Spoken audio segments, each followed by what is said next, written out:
and welcome to The Naked Truth. I am Jennifer Bleacher, and I'll be your host this evening, and the other host is our beautiful Elizabeth. Hi, everybody. Tonight we are super thrilled to catch up with somebody who's been absent for a little while, so we're dying to know what's going on with her. Katie, Losing Weight, Kate. Hi, everyone. Do you want to give us just your quick Cliff Notes weight loss surgery story of when you started, where you're at, that kind of thing?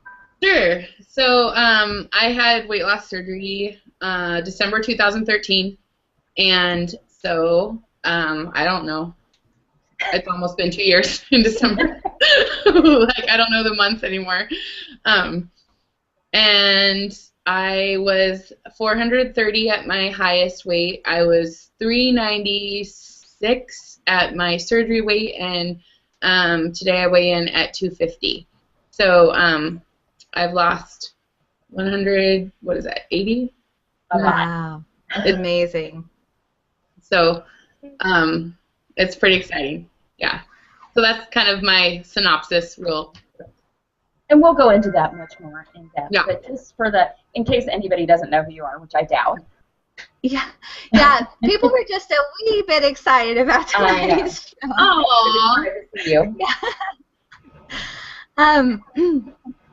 Sorry, I was having so I have this like dual monitors thing set up, and I was having complications over here to the left. I think I got them settled down now, so I'm sorry if I seem distracted for a moment there, but I think it's all good now. So we're going to go into community celebrations, and we have several people who are celebrating their anniversaries this week. Jenna Marie Bashir Smith, Belinda Balbird, and Kim Stephanopoulos. We had several people who had surgeries this week. Marvin, what's his YouTube name? Conchito something? Honey Bear. Conchito Bear? Yes, yeah. On Walter's Facebook, friend. he's Marvin. Yeah. Yes, Walter's friend, yeah. Rhea Reloaded, and Grace VSG, and then we had a couple people hit Wonderland this week. Tamara Kennedy and Lorraine VSG Warrior Princess. So, woo, congratulations, everyone. Yay. And Rhea and Grace, I think, are having surgery this coming week. Oh, okay, this coming week. Sorry about that. They're on liquid diets and really bitchy right now. Oh, man. Diets. You know, I just don't think I could do that again. That was the hardest part for me. I didn't have to do that, thank God. Nice. It was 12 hours beforehand, and I was plenty bitchy from not eating for 12 hours. So you're going to start off with our Katie questionnaire?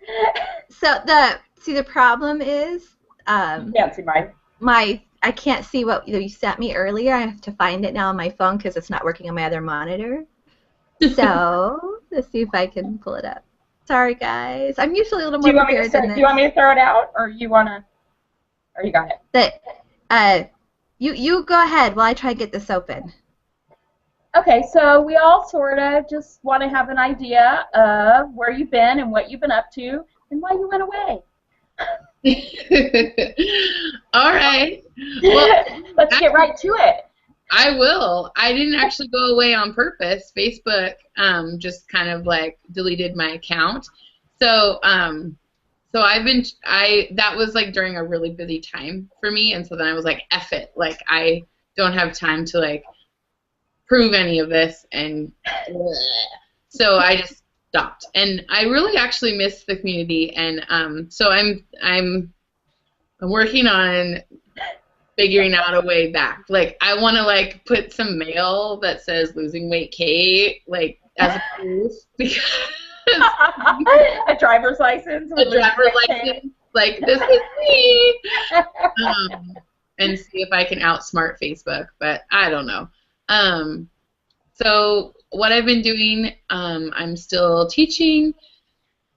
This summer, I decided that I was just gonna play, and I've been working out and doing health and fitness things, but this summer I just was outdoors is gonna be my playground, and so I didn't really go to the gym all that often. Instead, I used nature as my playground, and I did some pretty awesome things. I went hiking in Colorado in the altitude, and I was fine, and I did some rock climbing. I mean, I did things that are still on my skinny bucket list, and I feel really proud. And so it's still happening. Like even this almost 2 years out, it's still just like sometimes it just blows my mind. So I'm still around. I'm still like, it's not like nothing bad happened, and I'm like, I'm done with you, community. No. You've just been busy living life, having fun. I've just been really busy living life and having fun. So, yeah. That's awesome. Yeah.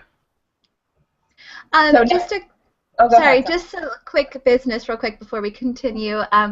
We do take questions live questions during the show, so if you happen to be watching live and you have a question for Katie or for us, just put it down below.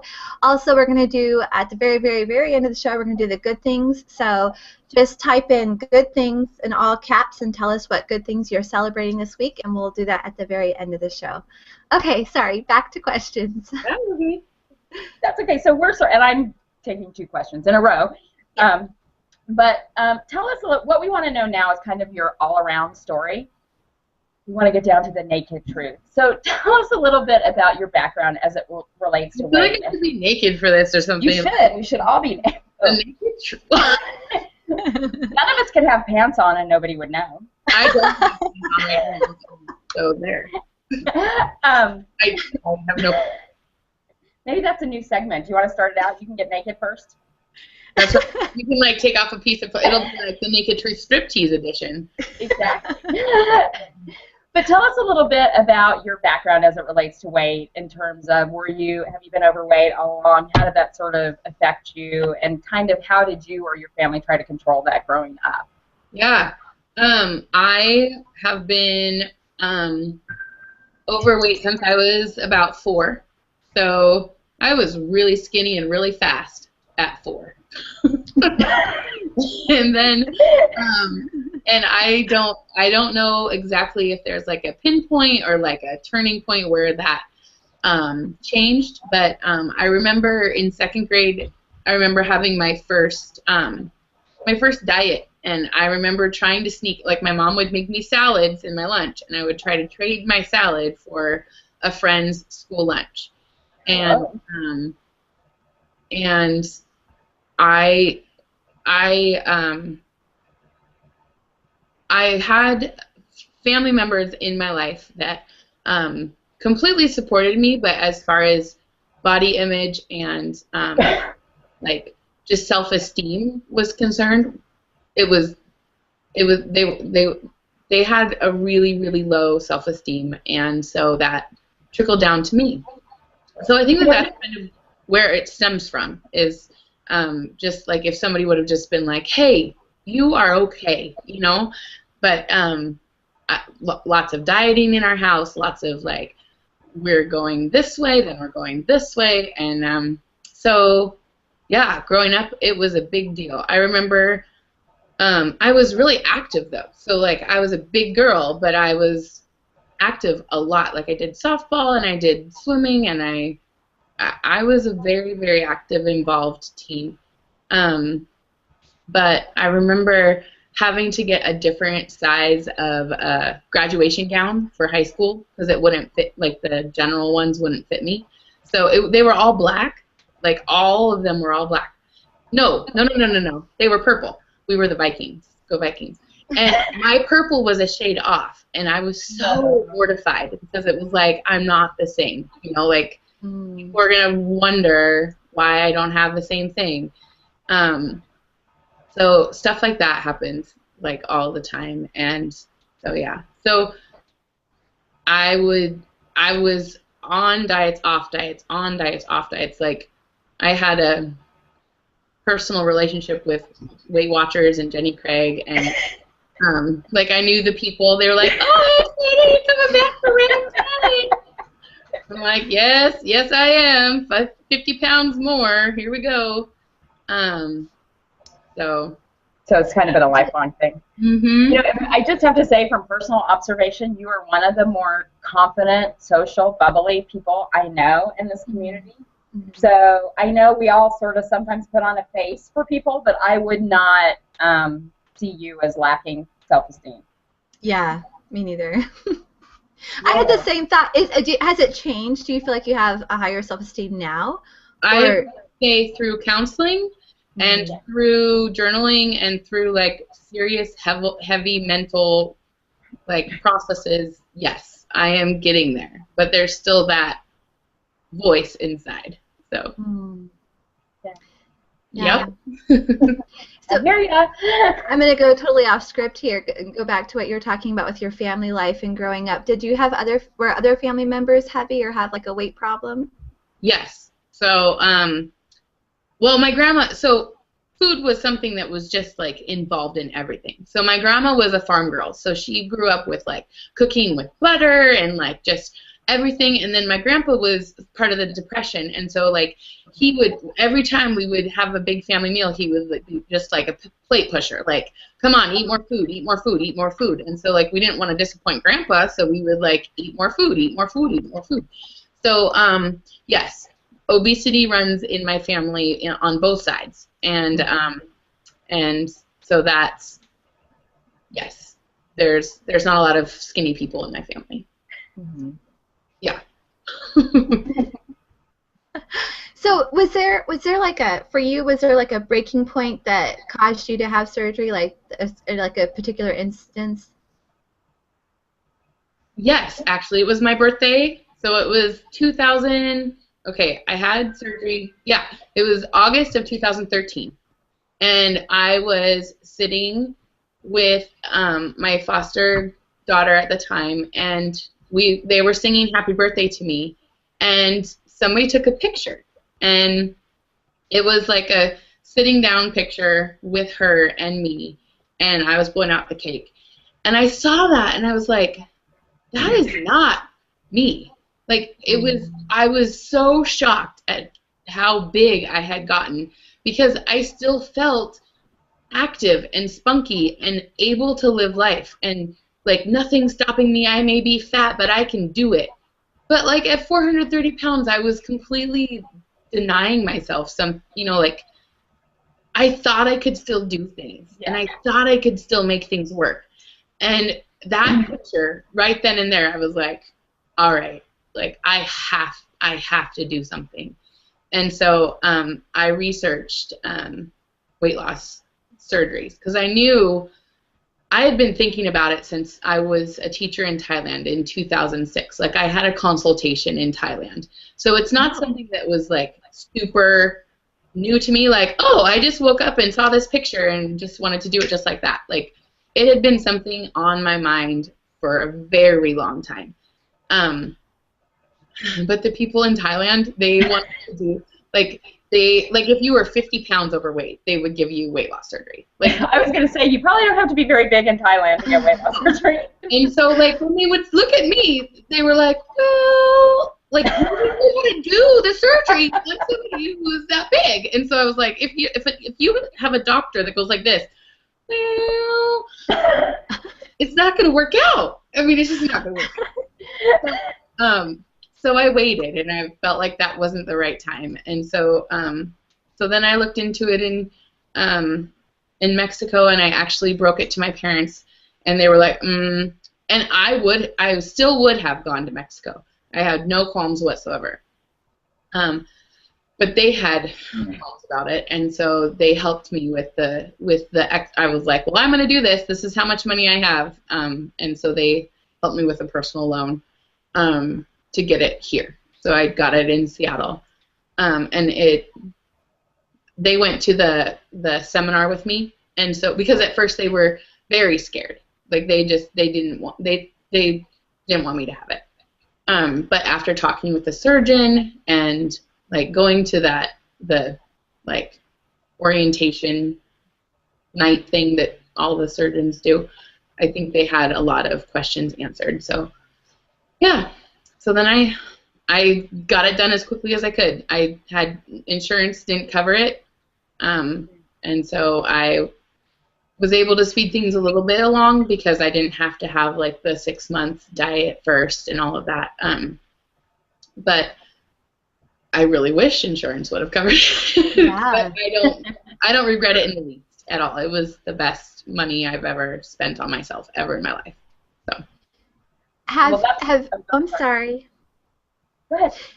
Have any of your family members considered having it done? yes. So after my mom saw how successful I was, she's looking into possibly doing it as well. So she takes a lot slower. Like she's just coming around to the possibility. So yeah, my mom might be doing it. That's exciting. It took me 20 years from the first orientation to get there almost. Maybe, you know, I mean, I told her I would do anything to support her in any way possible. So I think everybody needs to come around to it in their own time, or else it's never going to work. Like if somebody else is doing it for you, it's just like anything, really. If your mind isn't in it, don't. Yeah, absolutely. I think a lot of us have ideas about what it's going to be like before, you know, we spend all this time thinking about it before we actually do it, and then we have weight loss surgery, and then we have the reality of it. How is that different than what you thought it was going to be like? Well, I think that there's a couple things with this question. Like, good-wise, like, I didn't expect to feel like I'd won $1 million, because I feel like giving my body back and being able to do all of these NSVs and all of these things, like every single time something happens, I just get giddy and emotional and like, oh my God, this is so amazing. But then also something that really hit me hard is like, there's never a done. Like there's no like done button that you push and like, okay, like I'm 2 years out and I am done. Like there's no done. Like you say there's a journey, this is a journey, a weight loss journey, but there's no destination. Right. You keep walking.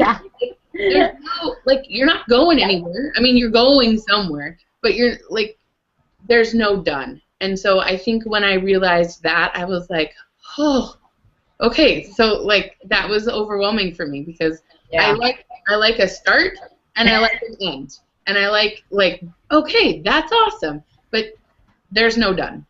So that's something that I've been really working with now. Like, okay, there's no done. There can be chapters or like little like mile markers in your journey that are happening, but you're still going to keep going. Like, I still need to keep going. There's no like, okay, at my 2-year mark, I've reached goal. Like, there, even after goal, you're not done. Like, no, there's just. And no. I think it's particularly tough because I was like you. I mean, was 400 pounds around when I started, and it's like, you know, I'm just barely below the point now, 16 months later, where you would get approved for surgery. So it's like almost 2 years, and here I still am. And you know, and I think that's, I don't know if you experience it, but it's tough to see people, you know, reaching their goal in 6 months or doing this, and it's like, yeah, I'm in this for the long haul. Mm-hmm. Well, yeah, and everybody is different, and everybody does it for a different reason. And yes, there are some people who, I mean, our journeys are going to take a little longer to hit goal, but we'll get there, you know? So it's true. Like, is there anything now, looking back, that you would have done differently in the beginning now that you've experienced like almost 2 years? Are there any things you would have changed early on, or any things you would recommend to others starting out? I can't stress enough. I just can't stress enough the mental aspect of weight loss. Like, whether it's counseling or doing something like Overeaters Anonymous or something like that, like there is so much wrapped around. Well, I mean, I guess there's a couple different reasons why people are obese, but all of the reasons stem from something that you need to work on. So I would do that more, I think. Like, I'm still in this process and I'm still working on it, and I don't understand why somebody thinks that there's one psych consult and then you're okay with surgery and you can just be like completely fixed. Okay, bye-bye, you're done. And so I would stress that. Like, I would do more for myself as far as the mental process and trying to find a support group that's local, that's face-to-face. because the community online was is amazing and was amazing for me, and I wouldn't have it any other, like I wouldn't change anything. I really, really wouldn't. I have formed friendships that are just some of my best friends now, and it's just been something that really solidified for me, like just that people love us for who we are no matter what, like no matter where we are and what milestone we're on, what mile marker we're on. It's okay. And it's really cool to have people who have been in our shoes to be there for us too. So I think that our community is definitely one of the coolest communities out there, like the most like sincerely loving people. Yeah. In one of your recent videos, you mentioned that you were giving up alcohol for a period of time. Are you still doing that, and how did that go? Yeah, so I was working with a trainer, and it really does help me. I've seen the signs for it. Like whenever I have alcohol, it like kind of help. Like it's not the alcohol; it's the choices that I make after I drink alcohol. Mm-hmm. So I had a birthday month, and I totally was just like, I'm gonna do whatever I want. It's my birthday month. So before my birthday month, yeah, I was completely dry. So I was like, I don't know how long. I don't know how. I think it was after the cruise. So it was like the middle of February until August. Wow, that's a long time. Yeah. And so I'm. Well, and you were before that too, right? Because when you went to that football game, alcohol, you had your I first hadn't drink had alcohol at all until February. Like until. That's almost a year, or more than a year. Yeah. I think that's right. But I know that I hadn't had alcohol since like October of 2013 until I went to New Orleans. California. Yeah. It was January. Yeah. It was January. So it was like a year and 3 months was when I hadn't had any alcohol. And so then January and February, because you know the Super Bowl, I had to drink. And then I stopped after February. So it was just like a couple months in there that I was drinking. But I really feel better myself when I'm not. So every once in a while, I will treat myself to a glass of wine now. But I don't usually drink that much. Going through this process, what have been some of the most powerful moments for you? Some of your best NSVs or the things that have really touched your heart? There are so many. I could just ramble and ramble, but I will pick my favorite. So, top 5. 1, Disneyland with everyone. Like that was like so great because I still felt 430 pounds. So every time I would sit in a seat, I was just like, oh my God! Like I would just freak out like every single time. And so that was something that was really special. And to be able to share that with Bobby and everybody else, it was great. So I'm going to segue real quick. How's Bobby? We don't hear anything about him either. Okay. Bobby is awesome. He is doing really well. Yes. Okay. All right. You can go back to your thing, but I miss Bobby, so. It's okay. We all love you, Bobby. Yeah, he is doing awesome. He got a new job at he's going to kill me because I won't remember the details. He has a job that he loves, and he is doing really well. Awesome. Yeah. Okay. Yeah. I just wish that he was closer. We really need to make this commune thing happen. Compound, whatever. I don't even care what we call it. The second thing is I think that just being amazed at what my body can do. So like anytime I'm able to do something that I didn't think that I could and I surprise myself, like that makes me just want to cry. Like I just get so excited over it. And then the third thing happened actually this year. My best friend Amber loves to shop, and I hated shopping before this. I hated it, and I still don't really like it, but we went school shopping at Dress Barn, and we were actually literally picking things off the same rack. Whereas before, I would go into the plus size section, and she would go into the regular size section, and then we would meet in the dressing room, and we would decide what we wanted, you know, like what we liked. Whereas we were actually like, hey, what about that? Like on the same spinny thing, and I was like, oh my God! And we kind of had a moment in the store, and I was crying, and she was hugging me, and she was like, okay, you're okay. So, yeah. So that was. I love going in that other door at Dress Barn. It's awesome. It's Me great. too. Yeah. And then I guess 4 and 5, I don't know. I guess I would say just being able to match the spunk that I feel. I just said spunk, and it reminds me of junk, and that's not.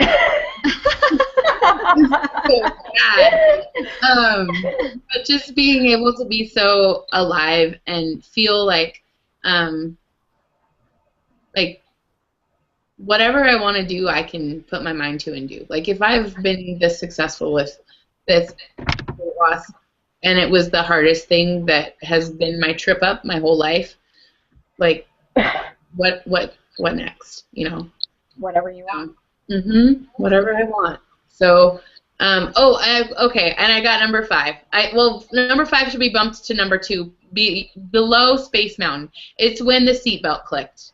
When the seatbelt airplane was able to click, I freaked out. And that was when you were coming here, right? Yep. Yes. Yep. Yep. That's awesome. Really exciting. Has having the surgery affected any relationships in your life? Yes and no.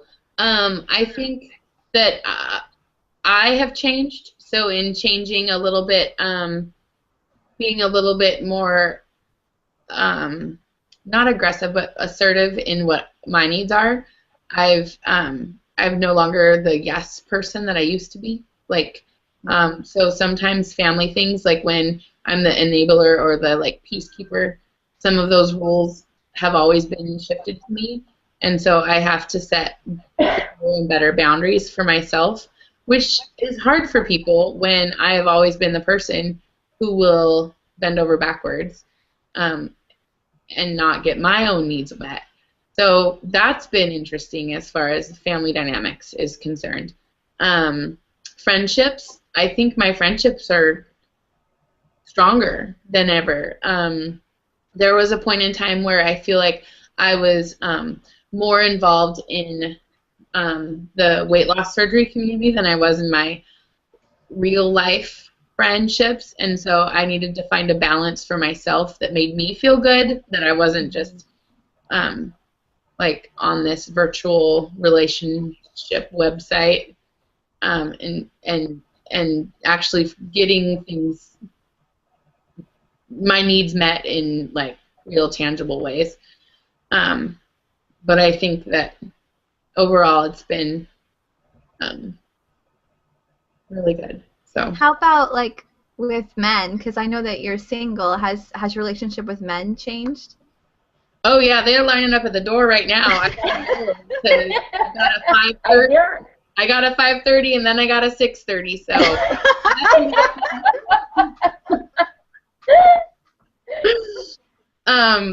yeah, actually I am putting myself out there, and so if there's any single men out there who are really hot ladies, you know, that's my place to say that. The younger ones go for her. all right. My goodness, I don't know if you're older. No, I'm okay. Anyway. It's just, here's a question for you, because I'm going on my first date post weight loss surgery next weekend. Ooh. What?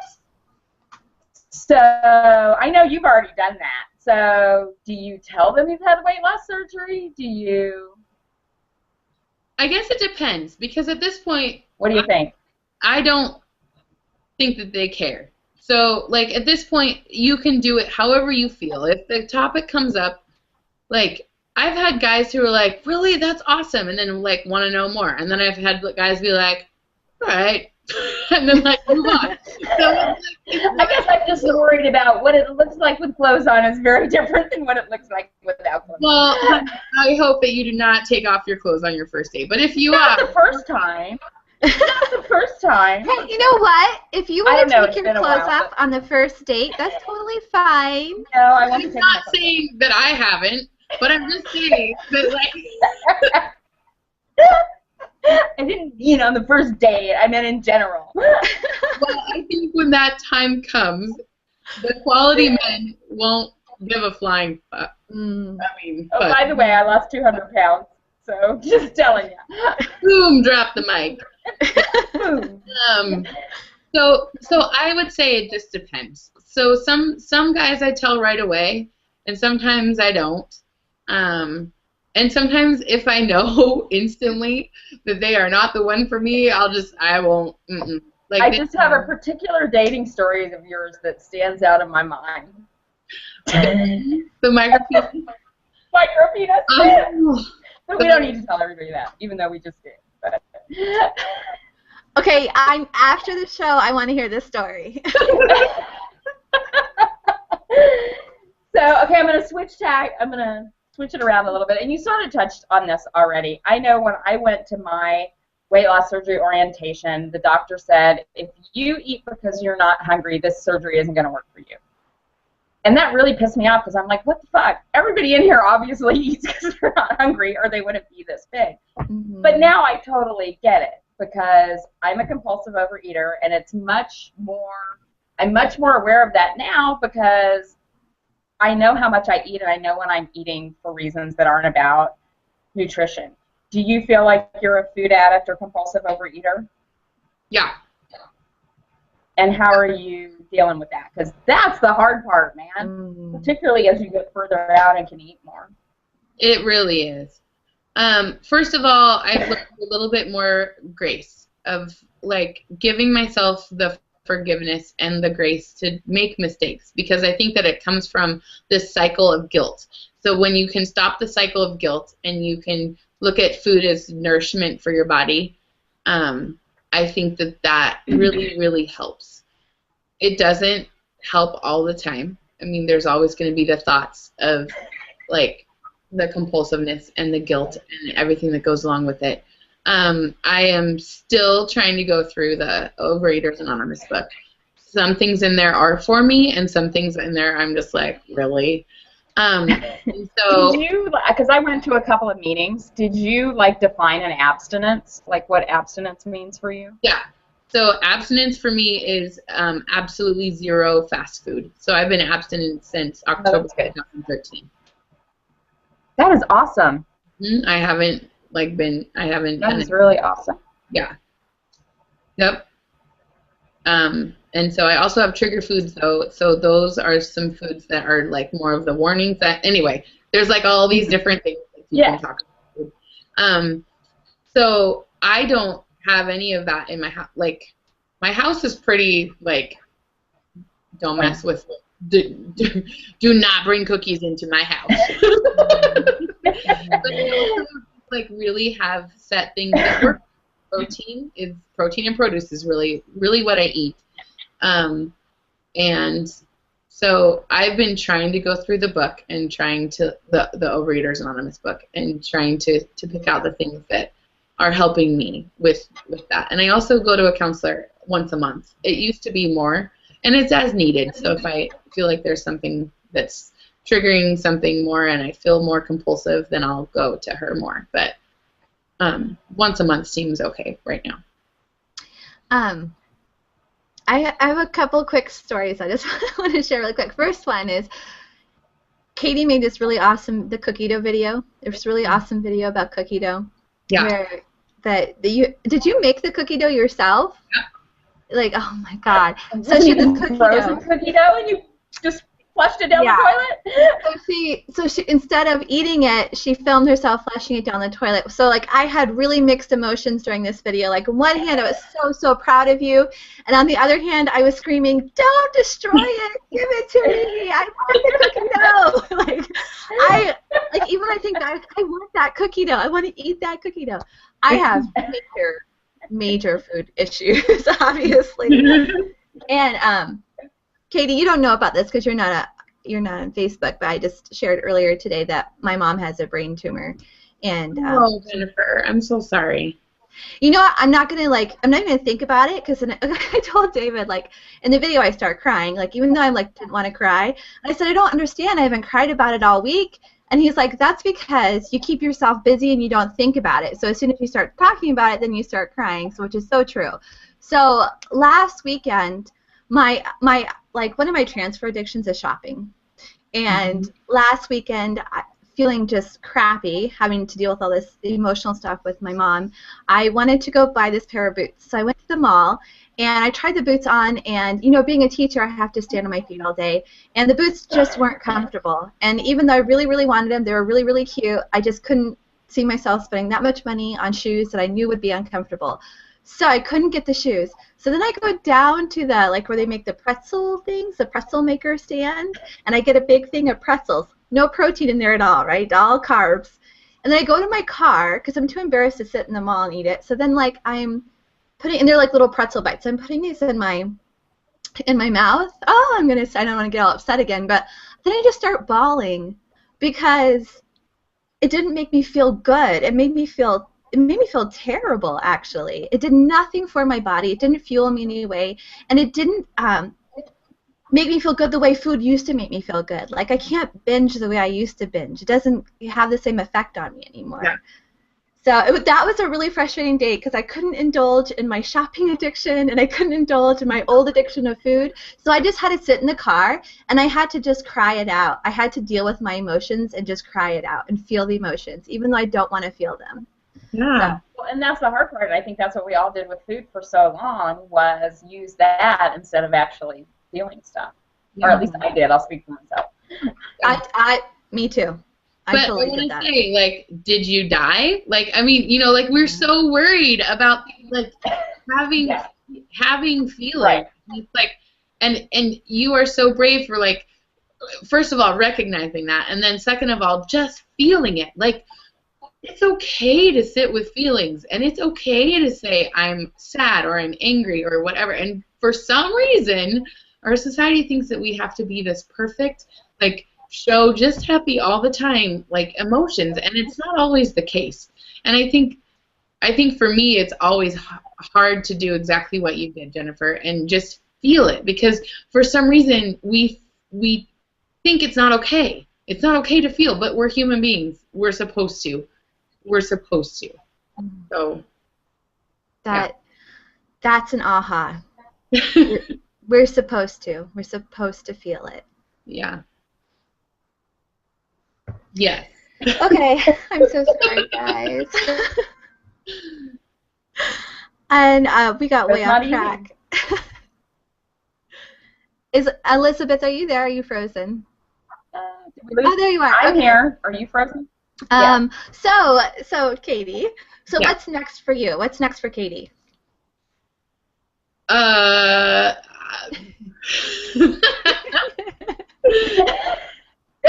I think just a shower, because you've been camping for 2 days. Actually, I would go to shower and go to bed because I was just camping. It was really fun, but I'm just glad that there's no, like, smell video cam right now.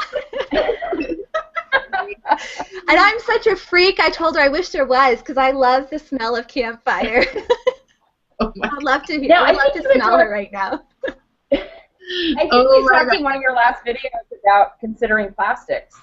Oh yeah. Sooner rather than later. So, what's up with that? So I am in the process of working with my general practitioner to see if I can get plastics covered, and if I can't, I am doing research to do them in Mexico. And basically, right now, I'm just wanting the penectomy and the lower body stuff done. So we will see. I don't know. I am also looking into doing another sort of adventure race. I need something to look forward to as far as my next goal. So I don't have anything specific yet, but I know that I need to work towards something to kind of get myself in gear. So A bunch of people are coming to visit me in January to do the Disneyland Star Wars marathon. Oh, fun. I'm not doing it. Oh. But I think isn't it already sold out? oh, I mean, I could still run. I just won't have a number. it may well be. Yeah. But something like that I would be completely okay with doing. There's a Seahawks 12K, because we're the 12th man nation, in January. So, and you get to go through the whole Seahawks training center, which would be amazing. So I might do that. I think Elizabeth is frozen. Elizabeth. Okay, so we do have a couple people who've commented live, not very many, like not as many as normal, and I just got a PM on Facebook that people are having a hard, like it's not letting them comment for some reason. So guys, just remember, like during the show I always have my Facebook open, so if you can't comment on the live feeds, send me a PM and I will get your comment or question to our guests. So like tonight, if you can't comment on during the live show, just go ahead and PM me on Facebook and I will get to you.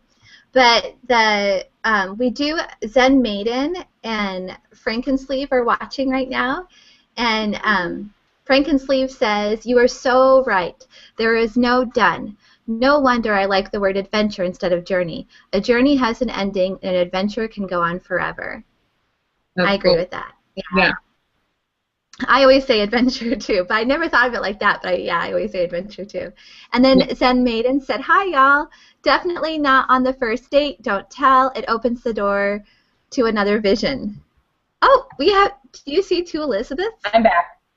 I don't know why there's two of me. One Elizabeth is frozen and is unfrozen. Okay, perfect. As long as we have one unfrozen one. So Elizabeth, people are saying they're having a hard time commenting live. I'm not sure what's going on, so I just announced that go ahead and PM me. And then Zen Maiden just said, I also find that Jennifer, I also find that things I think will taste great now don't, and feel the guilt immediately, and put it down, throw it out, or give it to someone else, and ask myself, what the hell am I thinking? Yeah, that's how I went home, I took the rest home and I gave it to my son.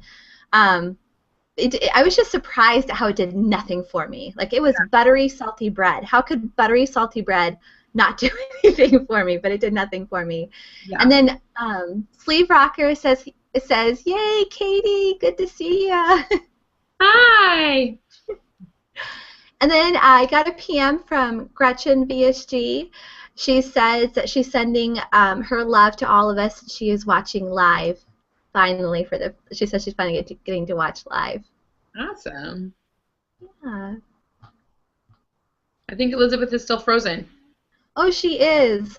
We have this like super fun segment that she does. I wonder if she'd be upset if I did it. I think I'm gonna go ahead and do it. And then if she comes back, I'll hand it over to her. This is her thing. This is her thing. But have you ever seen the show Inside the Actors Studio? No. Oh, okay. Well, it's like this professor, I think he's an acting professor. He like interviews like all these famous actors and actresses. And then at the very end of the show, he does these like rapid fire questions, and they're just like fun questions. So she's got those prepared. Are you back? I'm back. Yay! Can you hear me okay? Yes. You were so close. You almost missed the rapid fire questions. I almost did it. I don't know what's wrong with my internet. Can you hear me now? Yes. Yeah. Okay, so you take over, Elizabeth. You ask the rapid fire questions. Okay. So I'm just supposed to answer. What's your favorite word? Yeah, just answer with whatever comes to mind. Okay. What's your favorite word? What's my what? Favorite word. Don't know. Vacation. Jennifer? Okay, I think I'm going to take over because she keeps freezing, so I'll take over the questions. Okay. Okay. What is your least? You're going to have to do this question. What is your least favorite word? Ew, everybody knows that. Moist. Ugh. No, I'm just laughing because that was said last week, and I'm like, that word doesn't bother me at all. I hate it. Actually, moist panis. Ugh. I hate it. I hate it. I hate it. Ew. Okay. Moist bandits. Okay. What turns you on creatively, spiritually, or emotionally? Nature. Uh, anything in particular in nature? Any part of nature? Water. So like Yeah. anytime I can go to water, it really turns me on. I'm water too. It can be the beach, it could be the lake, an ocean, waterfalls. Like water is my big thing. My dream is to live by the water someday. That's my goal, my life goal. In Seattle, I live by the water. It's great. Oh, yeah. I mean, I don't live on the water, but I can go to the water anytime. Can you smell it in the air from Seattle? Like in Seattle, can you smell the water? Mm-hmm. Like that's what I need. I just need to be able to smell the water and know it's there. Yeah. Okay. What turns you off?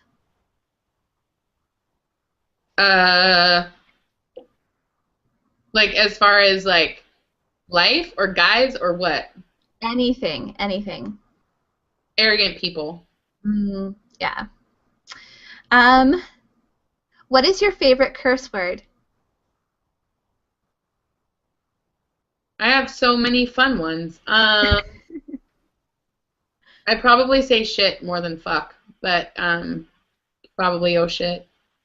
I also say snarfblat, and like I use words creatively because I'm a teacher, and so I have to like come up with things. So sometimes I'm like, oh, Dingleheimer, or like, I mean, it's dumb, but that's what I have to do.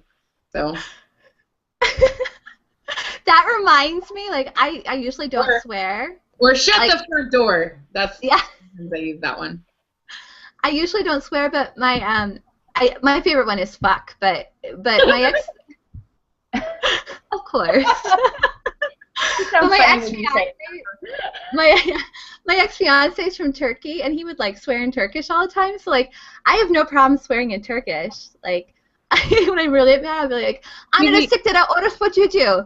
Oh, I like it. Yeah, but like, I'll tell you after the show what it means because I don't think I should say it live on air. Some pretty bad words last week. I did? No, I did. Oh. Let's see. I can't really remember saying bad words last week. I may have. Okay. What sound or noise do you love? The sound of laughter, like friends laughing. What sound or noise do you hate? Chalk on a chalkboard. Oh, yeah.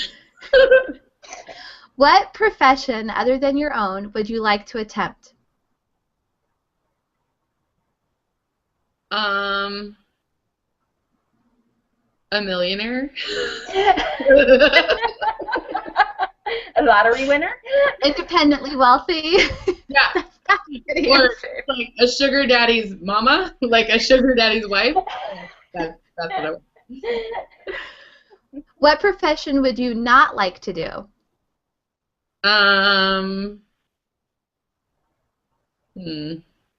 Probably like,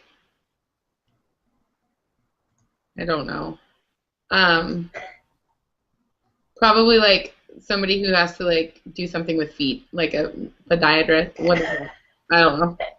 Like, particularly moist feet would be.